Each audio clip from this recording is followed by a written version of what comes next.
thank you, Apparelist community, for joining us for this very special bonus episode of the Apparelist podcast. Every now and then we like to do these in between our regular monthly episodes, and it's usually because there's some really big topic or important industry event or a guest that we've met that we would like to bring to the forefront of the conversations. And so this month, we are recording this bonus episode at the Cornate Connections event in beautiful Hollywood, Florida. I am really excited to bring on our guest. We're going to go ahead and let him introduce himself. First, we'll start with, can you introduce yourself, name, position, company? Yeah, I'm Joe Catlow, CEO of 500 Level. Awesome. And Joe, you were saying before you've been in the industry for 14 years. How did you get started?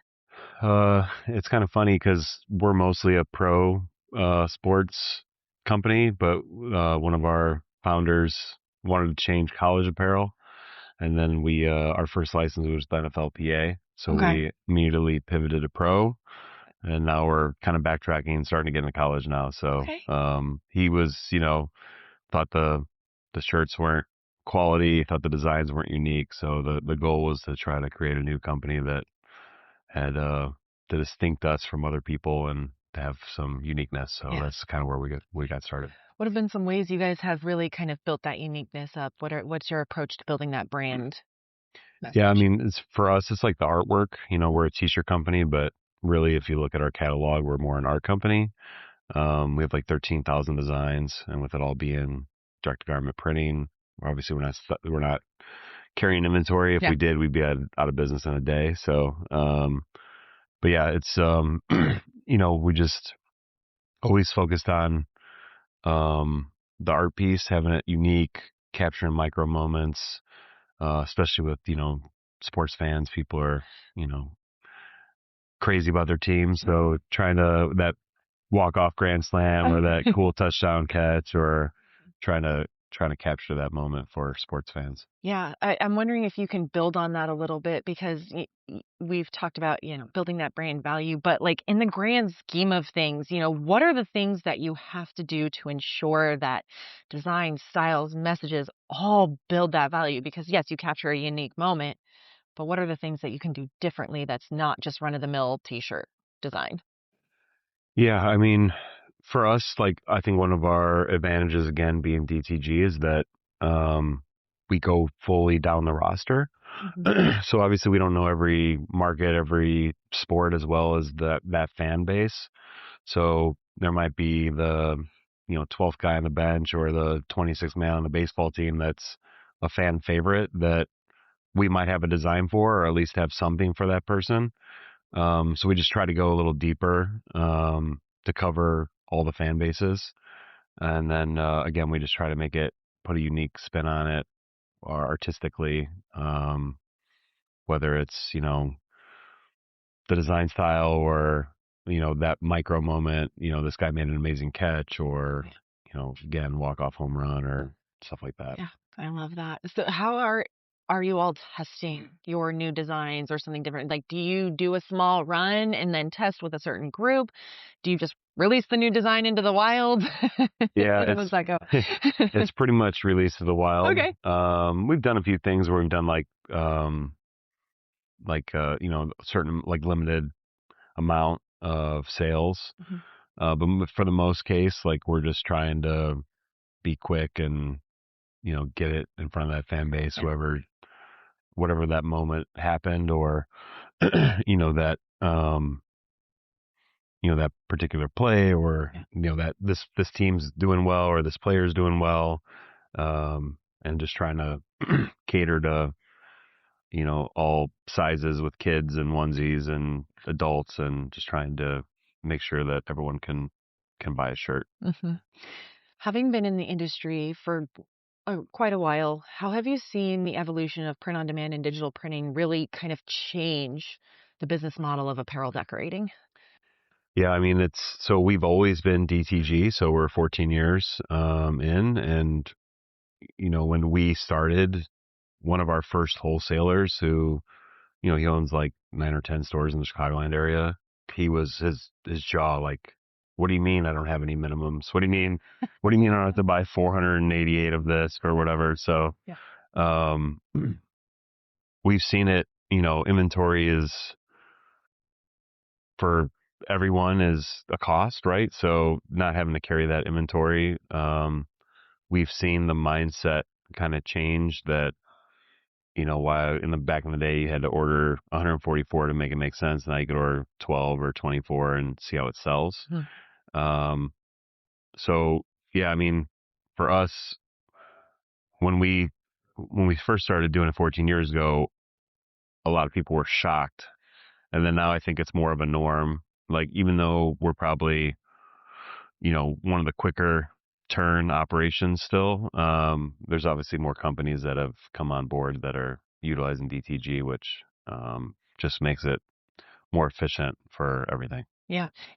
That actually makes me wonder, how many locations do you guys have? Do you have just one main location? Do you have multiple throughout the country? What does that physical footprint look like for 500 level? Yeah, we're doing all the printing, shipping, fulfillment out of Austin, Texas. Okay. Yeah, and then we're obviously direct to consumer, and then wholesale, Dick's Sporting Goods, Lids, Fanatics, um, and then all the stadiums and arenas that we can supply to that we do. So, but yeah, we do everything out of Austin. Okay, awesome. I didn't realize that, but yeah, I would imagine you have a pretty big physical footprint there with that building and that facility. Yeah, our Apollo is being delivered on the 22nd of this month. So we're excited. Is this your first Apollo? Or Yeah, our okay. first one, Oh, yeah. awesome. What have you been running up until now? Which We machines? started with Brothers. Uh-huh. We still run Brothers now. They'll be going away as the Apollo comes in. But we have two Atlas Maxes Okay. as well that we bought 2 years ago that we've been utilizing, and for the technology is great, and it's obviously we could print more efficiently with the Kornit technology, so the Apollo just made total sense for us. Yeah, absolutely. Any plans to dabble in any other technologies, or are you going to stick with digital? It's all digital. Won't be going Yeah, anywhere else. It just doesn't make sense for our business model. Absolutely. Yeah, I get it. So, all right, now kind of zooming out a little bit, where do you expect 500 level to be in the next 5 years, and then maybe perhaps even the industry at large? What is it you see coming in the future? Yeah, I think, with the world economy, we'll call it, and tariffs and things, I think people are starting to realize that stuff needs to be made here. Not saying that the blanks will be made here, but I think people are starting to get on board that, I can't wait 6 months to get it from China to be printed and shipped because the market changes so fast. I mean, we're known for our quick turn and quick to market, and hey, it's Wednesday and game 6 is on Friday and we need 288 of this design. We get it approved, get it shipped, get it overnighted, get it to the stadium by Friday at noon so they can put it on the shelves. I think that's going to keep growing.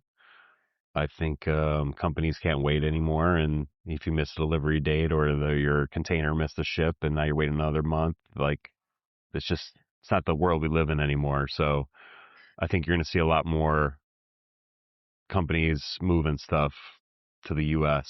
for the quick turn. Yeah. And again, I'm not saying blanks. I know it comes with a cost. Yeah, to that's produce, a hard thing. but, Right.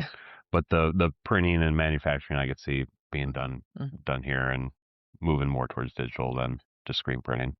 Absolutely. What would be your biggest piece or one piece of advice to other decorators, other printers out there printing for more of that B2C, more retail facing brand? How can they be the best partner?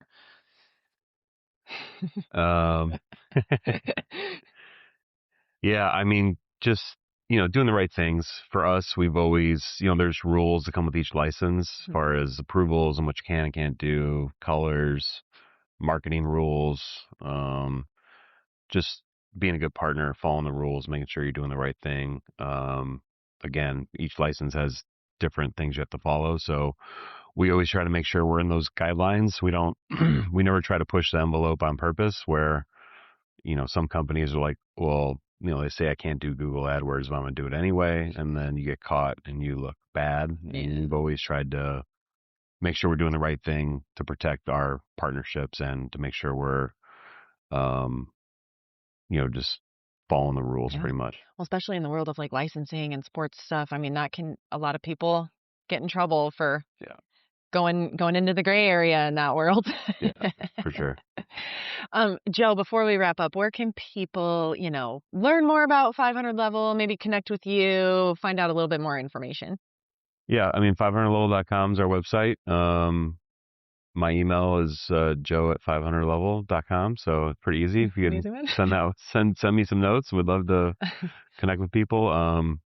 Yeah, I mean, basically, everyone's like, do you have a catalog? Give this. I'm like, I have 13,000 designs. You got to use the website, navigate that way, pick your favorite team, your player, because it's just kind of hard to manage because we have so many SKUs. So it's just the websites where I always direct people. Yeah, So there you you go. can find us there. Awesome. Well, thanks, Joe. That was quick and painless. I appreciate you taking the time Yeah, to no do problem the at all. interview. Thank you.